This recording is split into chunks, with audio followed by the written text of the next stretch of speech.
Hey there, ladies and gentlemen, it's your friend Sam. I hope you're all exceptionally well, you're in great spirit and great health. Welcome back to my YouTube channel. And again, if you're looking for all things property, business, personal development, make sure you click that subscribe button, like this video, because I've got lots more content coming as well. Now, the title of the video is I Nearly Quit. Now, in my first year of entrepreneurship, I very nearly quit multiple times. And I want to talk to you about that. I want to talk to you about the mistakes that I made in my first year, the thought processes that just weren't accurate. And I really think that if you look at entrepreneurship this way, maybe if you're transitioning from a job into entrepreneurship, if you look at it in this way, you change your perspective on it and you start implementing some of these things and not make my mistakes, it'll really help you and allow you to catapult your journey a lot more quickly than I did. So as I said, number one, it was so much harder than I thought, right? I almost quit multiple times, and I don't think I really truly understood the personal development and the level of emotional growth that I would need to go through as an individual to become the person worthy of the goals that I set out. You know, we have challenges every day. Business is not easy. You know, statistically, the majority of businesses will fail. Now, what then really makes the true difference between a business that succeeds and one that doesn't? Yes, obviously you've got your products or the service and the actual niche. You know, what level is your niche? Is it a level 1 niche or is it a level 10 niche that can really take you to the moon? But ultimately, the individual plays a huge role in that. And ultimately, what's up here? Their mindset, their thought processes. Now, when I was in the corporate world, to be able to get a promotion, what you had to do was you had to be doing what the person above you was doing. I worked in the NHS as a physio. So you had to do what the person above was doing, okay, as a job to prove you could do it. Now, there was no guarantee you'd get that job. You had to wait for the person above you to get a new job, leave, or die, right? Sadly, but it's true. And it's very similar in the entrepreneurial space in business. When you have your own business, I don't like the fake it till you make it kind of thing, but you've got to be it before you see it. Right, and let's say, for example, your goal is to be a millionaire within property. I'm not saying that is your goal or it should be your goal, but if it is your goal, you are a millionaire already. You've just not got the money in the bank yet. Okay, you've got to have that mindset and be thinking about, well, how would a millionaire think? What would a millionaire's habits be? What would they do? How would they make decisions? You know, would a millionaire sleep in bed until 11, 12 o'clock every day and play PlayStation all day? Probably not. Would a millionaire procrastinate over making phone calls to vendors, phone calls to estate agents, ringing investors to have challenging conversations? No, they wouldn't. So what are their habits? What do they do? How do they conduct themselves? How do they hold themselves? Yes, we're not talking the financial habits just yet, but what do they do and how can you be it before you see it and start becoming that person and raising your identity to someone who's worthy of the goals that you set? As part of that, as part of raising your identity, you've got to start hanging around with people who are going to encourage raising of that identity. Okay, they're going to pull you up to their level. They're going to encourage you. They're going to support you. You know, so when I first started in property, I was listening to people who had too many negative opinions about you can't do this, you can't do that, you can't do the other, okay? Their opinions are none of my business. I came to understand that we've got to stop listening to financially broke people, okay? There's less than 17 million millionaires in the world. It's less than 0.242% of the entire population. Everybody else's opinion is none of my business, okay? The 1 in 500 people, the financially successful people, were the ones that I wanted to focus on and model and copy to change my financial circumstances. We wouldn't take advice from our most unfit, overweight friend about fitness and losing weight, would we? So why do we do it about fitness? Why do we do it about finances? But we do, don't we? It's crazy. So we've got to understand that the mindset required, the level of emotional growth is going to be a lot more than what you expect. And I want you to prepare yourself for challenges, for tough times, for wanting to quit. I just thought it'd be pretty straightforward, and I had a real shock when I first got into it. Number two is that when I first started, I really didn't like sales. I thought sales was this kind of dirty, seedy word. And I really learned to understand that ultimately we're all salespeople. Whatever you want to call it, don't call it sales, call it something else. You know, you're always selling yourself, your abilities, or whatever, you're always selling, okay? And let me give you an example. I've got a 3-year-old daughter, so I'm continually selling the benefits of cleaning her teeth every night and every morning. I'm selling why she needs to go to bed at a certain time. Okay, if I go to an interview, I'm selling myself, I'm selling my traits, my abilities, my skills to be able to get a job. Okay, if you want to go to a certain restaurant or you want to go to the cinema to watch the film that you love, but you think your partner might not be into it, you're selling the reasons why you think you should go to that film. You're selling the reasons why to try that new restaurant. You're selling the reasons why you want to watch football on a Saturday afternoon. Okay, so call it what you want. We're always selling in day-to-day life. So I think we need to change our perspective and shift our perspective on sales. But similarly, the key is gaining belief on your product or service. Okay, if you've got belief, all you're doing with selling is you're creating a bridge of trust and you're trying to get belief over that to the other person. Okay, if they trust you and you fully believe in your service, if you fully believe your service and product will genuinely impact positively on that individual's life, and it will take them one step further to where they want to be, one step further to their goal, one step further to their financial targets, then it's my opinion that it's your obligation to sell it to them.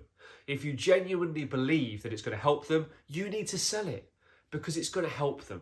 Okay, now this is where the ethics come into it, okay? Obviously, if you don't believe it's going to help them, if you don't believe your product or service will help, then don't sell it, be honest. I always treat every prospect of mine, every potential client, as if it was my mum.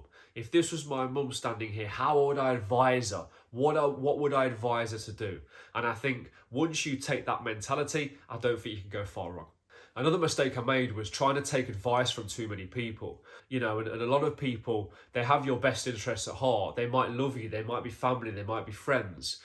But ultimately, going back to point one, if they've never been where you want to be, are they in the right position to advise you? And a lot of the time, this comes from a place of love, but it doesn't mean it's the right advice. Okay, and I took opinions and advice from so many people. A lot of them had never been in the situations I was going through, had never had their own business. They were never trying to grow something that I was. They were never an entrepreneur. They'd never been in my industry, but I was taking them opinions on board.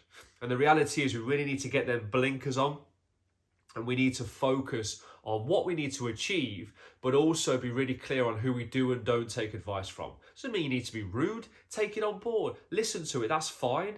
But just understand and have an awareness over what does and does not help you. For me, what you want to do, and this is what I do in everything, is that find somebody in your niche or your industry that is killing it, that has already got success, that is making waves. Then get around them. Learn their habits. How do they speak? Positively, legally stalk them. What are they doing? And just model them or copy them. Right? When you're in school, teachers always said, don't copy. When we get into the entrepreneurial world, that is the single worst bit of advice I've ever heard. Don't copy. What you need to do is find the person who's already got the level of success that you want in the industry that you want to do. Copy them. Model them. Do what they do. Okay, there's not much original in the world right now. Everything that you want, everything that you've been through, everything you're going through is not unique. Somebody else has already overcome the obstacles that you have. Somebody in a worse position has overcome the obstacles and has got success, so you can do that too. Having said that, I'm going to contradict myself a little bit, because when you become an entrepreneur, there is this kind of ego side of things where you feel like you need to know it all, or you should know it all already. So when I first started, sometimes I was scared to ask for help from the right people. Now, I think there's this stigma around entrepreneurship that you should know all this stuff already, or, oh, you're an entrepreneur, it's quite sexy, you've got a level of success. Well, no, you're starting from ground zero. You know, if you were going into a job, a new job, new niche, new industry, you wouldn't know everything. You know, when I was a physiotherapist, you know, in my previous career, I trained for 5 years and I was still useless when I'd qualified, right? So we need to move ourselves away from this stigma of we believe we need to know it all. We need to ask for help, okay? Don't wait too long. Don't sit on questions, okay? But the key thing with all this is to ask the right people for help. Okay, ask the right people for help who've been through what you're going through or have the success that you want to achieve, because they're going to advise you in the right way. Okay, as I said, a lot of your family, your friends, they love you. Okay, their advice comes from a place of love, but it's not always the best advice. Okay, it's not always the best advice. They want you to be safe. So sometimes it's like, do you really want to take that risk? Come on, just come back over here. Come and cuddle in here to this level of safety. Go back into your job because it's safe. Now more than ever, we need to understand jobs are not safe anymore. There's no such thing as a safe job. Now we need to take control of our finances and our emotions and our future finances and our family's finances. No more time is better than right now to take control. The last one is living the dream too early. Now, this is not really applicable to me because, you know, I've not really got a huge flashy lifestyle, but you see it quite often. You see it via social media. It's scary. People have a few good months and they've got a new car. They've got all the designer gear. They've got a new house. They're going on holidays. They're eating out in all the fanciest places, right? One key thing. The key to business is to stay in business. That is the key thing, okay? Now, you've got to understand that fast money, when you get money fast, it usually goes quickly as well, okay? Quickly up, quickly down. In a lot of instances, again, there's obviously going to be outliers, but fast money usually goes quickly as well. So you've got to take your time, okay? Delayed gratification is your friend here. If you can delay your gratification for 12 months, you're going to put yourself so far ahead. If you can delay your gratification for 5 to 10 years, you're going to have generational wealth boxed off. You're going to have created crazy generational wealth for your family and your future family. Now, don't get me wrong, you don't want to leave it too early, in my opinion, either, okay? Because ultimately, why you're working so hard, why you're having sleepless nights, you're probably going to work double than what you did in your previous career.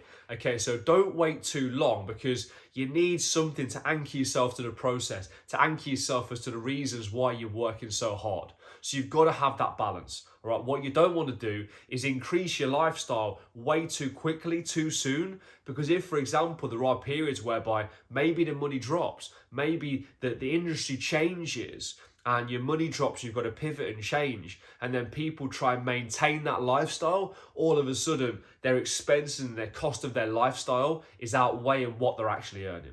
So I believe in gradual incremental growth, okay? So I don't want to go from 0 to 100. I don't want to go from having a Fiesta to having a Lamborghini, right? I believe in gradual growth over the time, gradual upgrades. Can you go from, you know, shopping in wherever to Sainsbury's or Waitrose, right? Can you go from upgrading to your food to maybe HelloFresh, something like that? Other food preps are available. Can you upgrade your gym to a nicer gym? Can you upgrade your car to the next level? And just gradually take your time, enjoy the process, enjoy them wins, and look forward to the next thing. Okay, it's really, really important. So the last point is delay your gratification for as long as you can. If you can wait 12 months, that's an incredible start, okay? Don't increase your lifestyle too soon after a couple of good months. I've seen it before and it never ends well. So just to recap, these were my few mistakes that I made when I first started. A few of many, to be honest with you. I've made loads of mistakes. They're just a few, but I think if you think about that and you start to think about that mindset, okay, and you start to do the reverse of what I did. I listen to good people, get good mentors around you, delay your gratification, understand it's not going to happen overnight, understand the level of emotional growth you've got to go through. I think you're setting such solid foundations regardless of your niche, whatever your industry you're in, to have success in business. Again, if you like this video, share it with a friend, click the subscribe button. I've got more videos coming out, and also click the like button. It really helps. Speak to you soon.